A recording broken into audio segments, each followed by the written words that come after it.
Le monde que nous croyons connaître, le monde solide et rassurant, se révèle n'être qu'une portion infime d'un univers infiniment plus étrange et plus beau que dans nos rêves les plus fous. Notre réalité n'est qu'une illusion.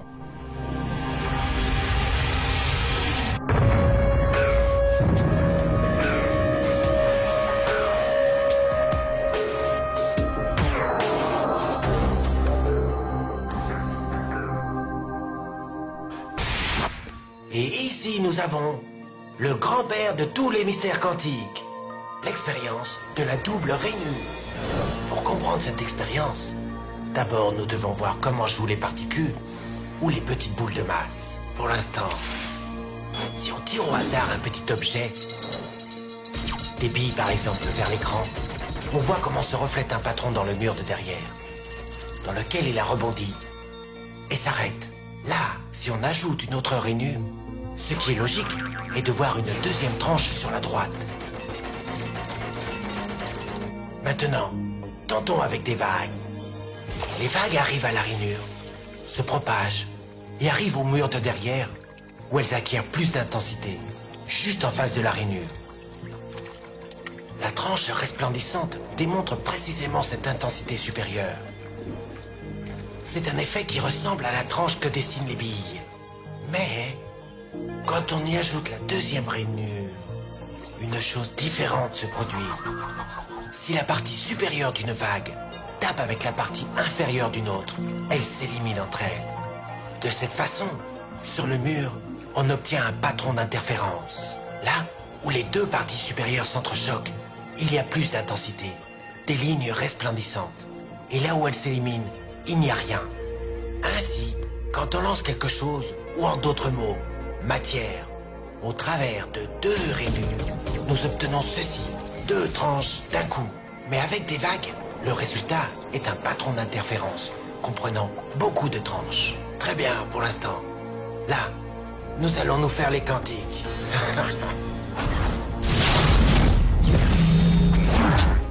Un électron est un tout petit morceau de matière, comme une toute petite bille. Lançons une rafale au travers d'une rainure. Elle se comporte comme les billes, seulement une tranche. Si nous lançons ces tout petits bouts au travers des deux rainures, deux tranches devraient se dessiner comme c'est le cas des billes. Quoi?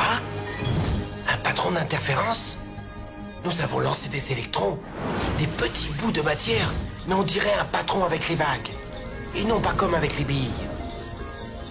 Comment des bouts de matière peuvent-ils générer des patrons d'interférence, comme une vague?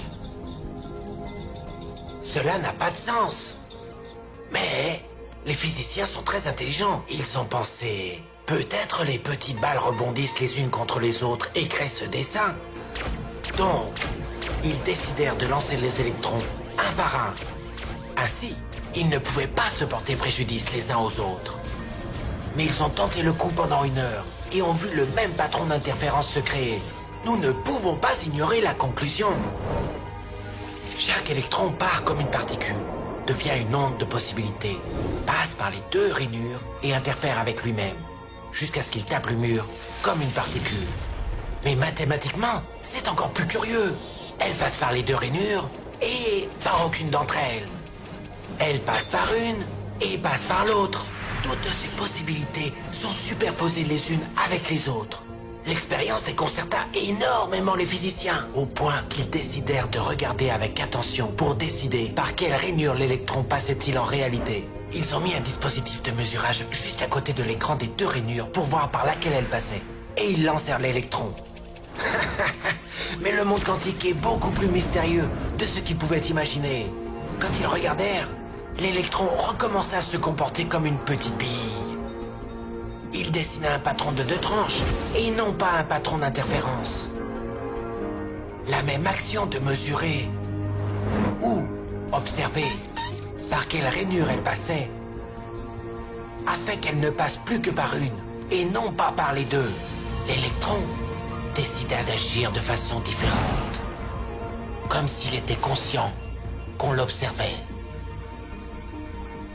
Et c'est à ce moment-là que les physiciens sont entrés pour toujours dans l'étrange sous-monde des événements quantiques. Qu'est-ce que la matière? Billes ou vagues? Et des vagues de quoi? Et qu'a à voir l'observateur avec tout cela? L'observateur a détruit la fonction de vague avec le simple regard. Au cours des dernières années, la technologie a permis aux scientifiques de procéder à une variation fascinante de cette expérience. Et les résultats remettent en question notre perception même du temps. C'est un peu une version high-tech de l'expérience des fentes de Young. On projette des électrons sur un panneau à 2 fentes, mais les scientifiques peuvent attendre, avant de décider de les observer ou non, que les particules aient franchi les fentes, tout en n'étant pas encore parvenues au 2e panneau. C'est comme si je me trouvais sur un terrain de baseball et qu'on tirait une balle en direction du panneau à fentes. Je ferme les yeux, donc la balle passe par les fentes en se comportant comme une onde. Mais au dernier moment, avant que la balle ne touche le 2e panneau, j'ouvre les yeux et je l'observe. À ce moment-là, les électrons redeviennent des particules et semblent s'être comportés comme tels depuis le début de leur trajectoire. Donc c'est comme si elle remontait le temps jusqu'à avant les fentes pour décider de passer à travers l'une ou l'autre, et non pas à travers les deux à la fois comme elle l'aurait fait en se comportant comme des ondes. C'est de la folie. C'est ça l'énigme. Notre choix de la façon dont sera menée l'expérience détermine l'état antérieur de l'électron. D'une façon ou d'une autre, on a une influence sur la particule, qui semble agir dans le passé.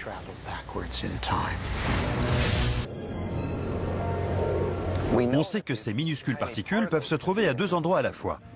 Et je sais que je suis entièrement constitué de ces particules. Alors si elles ont le don d'ubiquité, moi aussi. Les scientifiques appellent en physique quantique cette hypothèse la théorie des mondes multiples.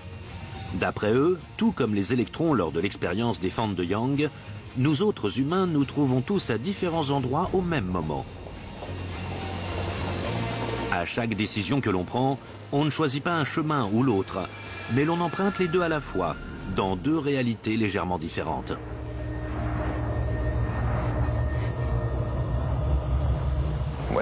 Lorsque l'on utilise son esprit et sa volonté pour faire un choix, on prend en fait plusieurs décisions à la fois, qui se réalisent toutes dans des univers parallèles différents. Tout cela semble un peu fantaisiste.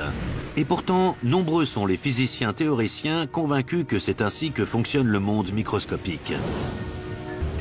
Si l'on prend la mécanique quantique au pied de la lettre, elle nous dit qu'à chaque fois qu'on observe un phénomène de physique quantique, on devient 2 copies distinctes de soi-même. L'une des copies a une réponse et une autre copie en a une autre. Cela implique simplement qu'il existe de nombreuses copies de soi-même qui ont toutes vu se produire dans l'univers quelque chose de légèrement différent. De nos jours, la bizarrerie du monde microscopique est complètement admise. Beaucoup ont espéré que cette bizarrerie soit confinée à l'univers microscopique. Il est plus facile de croire que les corps plus grands, comme les êtres humains, sont immunisés contre tous ces phénomènes et ne peuvent pas se trouver à plusieurs endroits à la fois. Mais il est clair désormais que cet espoir est un peu naïf. La bizarrerie ne peut être contenue. Comment est-ce possible ? Certains soutiennent que la bizarrerie quantique de l'atome pourrait en réalité être écrite en grosses lettres dans le cosmos et qu'il faudrait sans doute repenser tout ce que nous savons de l'univers.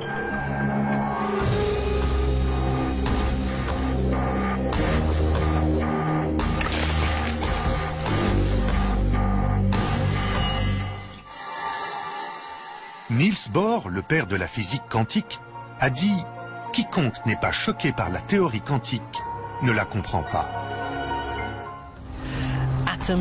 Les atomes présentent des contradictions vertigineuses. Ils peuvent se comporter comme des particules ou des ondes. Ils apparaissent simultanément à plus d'un endroit. Ils nous forcent à repenser ce qu'on entend par passé et futur, cause et effet, et nous disent des choses étranges sur l'origine de l'univers et sa direction. Plutôt impressionnant pour quelque chose qui ne fait qu'un millionième de millimètre de largeur.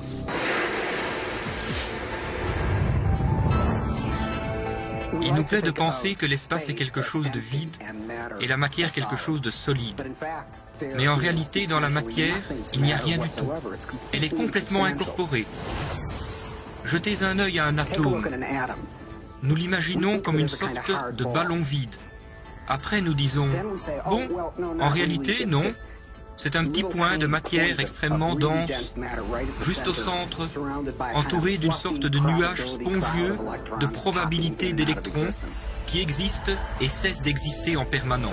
Mais après, en réalité, même ça, ce n'est pas juste. Même le noyau que nous imaginons tellement dense existe et cesse d'exister avec autant de facilité que les électrons. Le plus solide que l'on puisse dire de toute cette matière incorporelle, c'est qu'elle ressemble plus à une pensée, comme un bit concentré d'informations. Ce qui forme les choses ne sont pas des choses, mais ce qui forme les choses sont les idées, les concepts, l'information. En réalité, la mécanique quantique est la reproduction et la démonstration d'informations, la reproduction et l'exploitation de possibilités, des ondes d'information, des ondes d'électropotentiel. Et le mot potentiel est important. Nous ne parlons pas d'électrons, nous parlons de potentiel électron. Et après, il faut se poser la question suivante. Des ondes de quoi en réalité? Qu'est-ce que ce terrain? Pourquoi a-t-il des ondes? Est-ce la mer? Non. C'est une mer universelle. Une mer de pure potentialité. Une mer d'existence potentielle et abstraite. Que nous appelons le champ unifié. Ou le champ de la supercorne. Et nous sommes faits de ça. La connectivité de toutes les choses est un composant basique de la structure de la réalité. Il est très difficile de comprendre cela, mais Erwin Schrödinger, un des pionniers de la physique quantique, dit que l'entrelacement de l'idée de la connectivité n'est pas seulement une propriété de la mécanique quantique, sinon sa grande propriété. C'est la propriété de la mécanique quantique qui l'a convertie en quelque chose de si étrange. Et on pourrait penser qu'on ne peut pas l'emboîter dans notre monde quotidien, dans notre expérience ordinaire, mais en réalité, elle s'emboîte. Deux objets, deux électrons créés en même temps, sont entrelacés. Envoie-en un à l'autre bout de l'univers. Et maintenant, fais quelque chose à l'un des deux. L'autre réagira à l'instant. À l'instant. Ou l'information voyage à une vitesse infinie. Ou, en réalité, elles sont toujours connectées. Elles sont entrelacées. Et comme tout était entrelacé lorsque s'est produit le Big Bang, la conclusion est que tout reste en contact.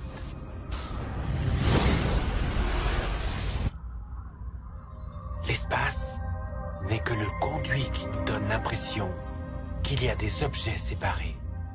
Au milieu des années 1980, Roger a débuté ses recherches sur un phénomène étrange rapporté par plusieurs autres chercheurs.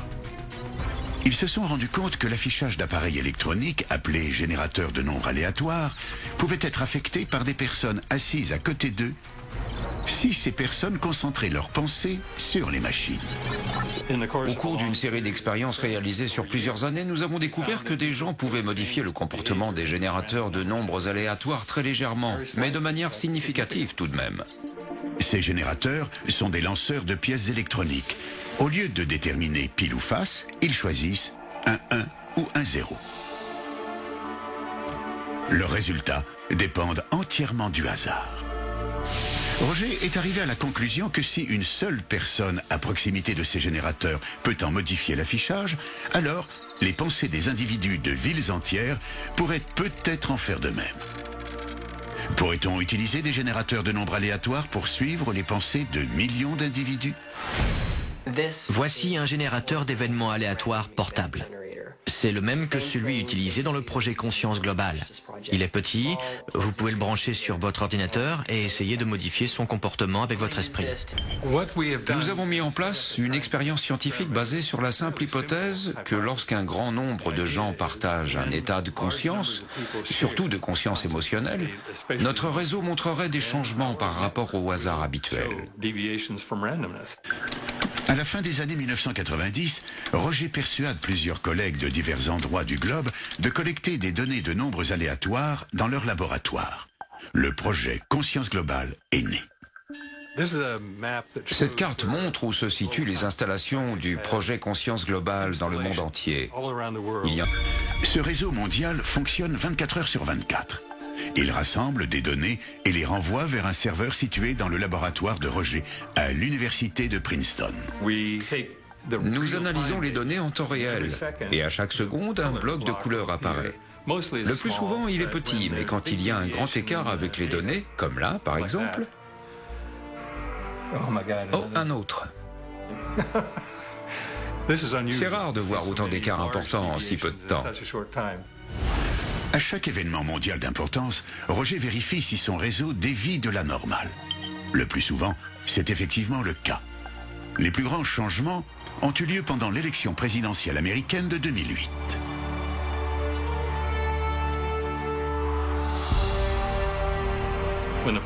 Quand les bureaux de vote ont fermé, les médias ont annoncé qu'Obama avait probablement gagné. Ce graphique correspond au moment de fermeture des bureaux de vote, plus les 5 heures suivantes. Quelque part au milieu, il y a le discours de victoire d'Obama. Nous n'avons jamais été qu'un simple rassemblement d'individus. Nous sommes et nous serons toujours les États-Unis d'Amérique. C'est une forte tendance. Elle monte jusqu'en haut. Il y a une chance sur 1000 pour qu'on ait une telle accumulation d'effets positifs sur un ensemble de données de cette taille. Nous avons mené plus de 340 expériences indépendantes. Si on rassemble les données de ces expériences menées sur 12 ans, on obtient au final une probabilité de 1 sur 1 milliard. Parmi la masse de données collectées par le projet Conscience Globale, une date se distingue de toutes les autres. Nous avons observé précisément les données rassemblées autour du 11 septembre 2001 parce qu'il y a eu beaucoup de changements. Ce graphique montre les données de la semaine autour du 11 septembre. Au milieu, il y a le 11 septembre et ce petit carré symbolise le laps de temps entre le moment où le premier avion a percuté la tour et celui où le deuxième immeuble s'est effondré. En ce jour funeste, le réseau mondial de Roger a enregistré des données sur les nombres aléatoires, seconde après seconde. Ici, on a une activité qui est déjà différente de la normale et à ce moment précis, à 4h30 du matin, les données changent et la courbe décolle de façon très significative. C'est une aberration dans la marche normale et il se trouve qu'elle est centrée sur le 11 septembre. Et pour être centrée sur le 11 septembre, elle a débuté bien avant que le premier avion ne s'écrase.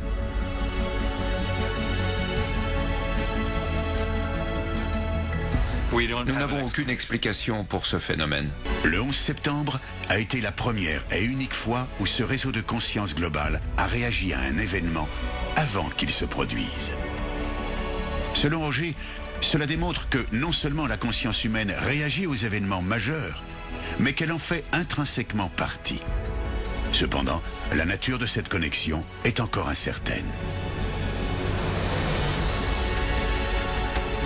Une des questions les plus difficiles à laquelle nous faisons face, c'est celle du fonctionnement. Est-ce une conscience globale que nous pouvons imaginer, mais pas percevoir directement? Est-ce une conscience globale qui agit comme une prémonition? On ne peut pas dire si c'est l'une ou l'autre de ces hypothèses.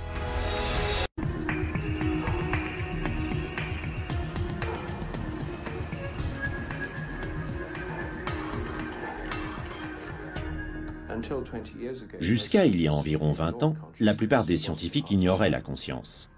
Elle ne faisait pas partie de la science. Bien sûr qu'elle existe. La théorie quantique nous donne une vision très différente par rapport à la vieille vision matérialiste du 19e siècle. La conscience est un champ de possibilités. Et je pense que le royaume de la conscience est un royaume de possibilités.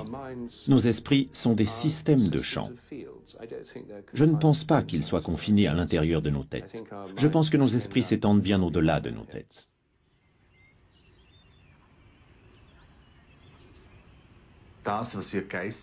Ce qu'on appelle l'esprit a le pouvoir, le potentiel de contrôler et même de protéger ce que l'on appelle la matière ou le corps. Le bon moment est arrivé pour que cela devienne de notoriété publique. Il y a des expériences, y compris des expériences scientifiques, qui montrent clairement que l'on peut influencer la matière avec notre esprit. Par exemple, lors de l'expérience Pear à l'université de Princeton, ils ont installé un système avec des petites balles.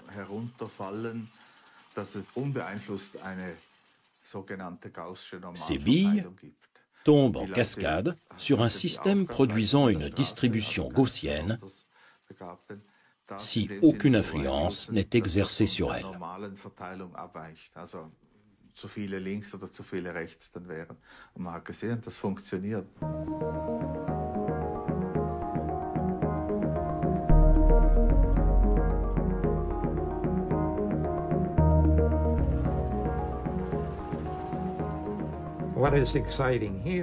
Ce qui est excitant ici, c'est que nous sommes dans un laboratoire de sciences physiques, et que nous produisons des effets relatifs à l'esprit, à l'âme et à la volonté.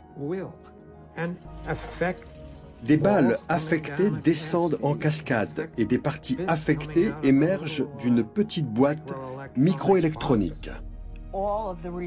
Tous les résultats à partir desquels nous induisons des effets découlent de dizaines de milliers et même de millions d'essais répétés. Nous voyons encore et encore et encore ce changement dans la direction de l'intention. C'est clairement un effet réel. Nous n'avons aucun doute là-dessus. Mais ce qui ressort, et je pense que c'est cela qui est excitant, c'est que l'esprit est beaucoup plus fort que cela.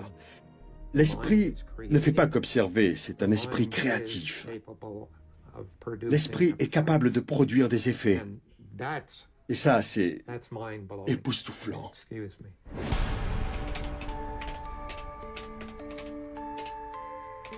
Dès que nous abandonnons l'idée que l'esprit est confiné à l'intérieur de nos têtes, si l'on accepte l'idée que l'esprit dépend de champs qui s'étendent bien au-delà de nos têtes, alors ce n'est pas un problème d'accepter ces phénomènes.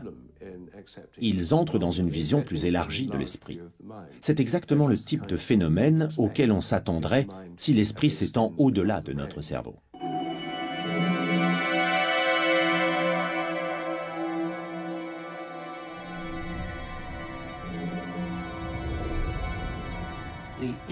Dès l'instant où la possibilité apparaît que l'esprit n'est peut-être pas local, qu'il n'est pas simplement là-dedans, mais s'étend un peu plus loin, jusqu'où peut-il aller? La réponse est, il va partout. Il est connecté à l'univers entier. Et nous devrions réellement commencer à raisonner en termes de connexion universelle. Nous vivons avec un esprit distribué. C'est un peu comme si l'on regardait un océan avec des vagues qui apparaissent de temps en temps. Comme si nous identifions chaque vague à un individu. Il semble séparé des autres, mais à un niveau plus profond, il est en fait connecté à l'ensemble. Ceci est un message très important transmis par la nouvelle science. Elle nous dit que nous sommes un, littéralement unis, malgré le fait que nous semblions séparés. La connaissance nous montre qu'il est stupide d'être violent et de ne pas aimer parce que nous sommes reliés.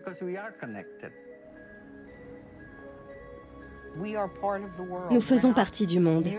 Nous ne sommes pas simplement des observateurs passifs. Nous créons le monde. Chacun de nous a un degré minuscule, mais collectivement, cela prend une ampleur considérable. Le monde est une construction de la conscience humaine.